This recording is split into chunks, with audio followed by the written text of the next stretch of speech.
അതെ, സ്കൂളിൽ നമ്മൾ കളിക്കാത്ത കളികളൊന്നും ഇല്ല കേട്ടോ. എന്ന് പറയുമ്പോൾ പ്രധാന ഓട്ടക്കാരിയും ബാസ്കറ്റ് ബോൾ പ്ലെയറൊക്കെ ആയിരുന്നു. അപ്പോൾ അത് കാരണം എനിക്കൊരു അഹങ്കാരം ഉണ്ടായിരുന്നു, ഭയങ്കര ആരോഗ്യമാണ്, എനിക്ക് അസുഖമൊന്നും വരില്ല. അത് വെറും തോന്നലായിരുന്നു, ദൈവം തന്നെ കാണിച്ചു തന്നു.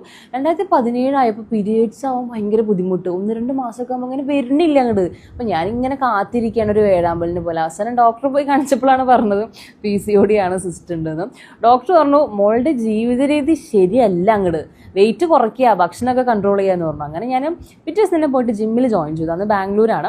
അപ്പോൾ ഒരു കഴിഞ്ഞ 8 വർഷമായിട്ട് ഇപ്പോൾ ഞാൻ പ്രോപ്പറായിട്ട് വർക്കൗട്ട് ചെയ്യുന്നുണ്ട്. ഇപ്പം ഒരു 1-2 മാസത്തെ ഗ്യാപ്പൊക്കെ ജിമ്മിൽ പോകാൻ, അല്ലെങ്കിൽ ഒരു 6 മാസത്തെ ഗ്യാപ്പൊക്കെ വരികയാണെന്നുണ്ടെങ്കിൽ വീട്ടിൽ വർക്കൗട്ട് ചെയ്യും. അങ്ങനെ ഒന്നിനും ഡിപ്പെൻഡ് ചെയ്യുന്നൊന്നുമില്ല. പക്ഷേ ഞാൻ ഫിസിക്കലി ആക്റ്റീവായിട്ടിരിക്കാൻ ശ്രദ്ധിക്കാറുണ്ട്. മാത്രമല്ല ഭക്ഷണം ഞാൻ ഒന്നും കഴിക്കില്ല എന്നല്ല, പക്ഷെ ഒരു കണ്ണുണ്ട് എനിക്ക് എല്ലാത്തിലും, എന്തൊക്കെ കഴിക്കാൻ പാടില്ല എന്നുള്ളൊരു അറിവ് എനിക്കിപ്പോൾ ഉണ്ട്.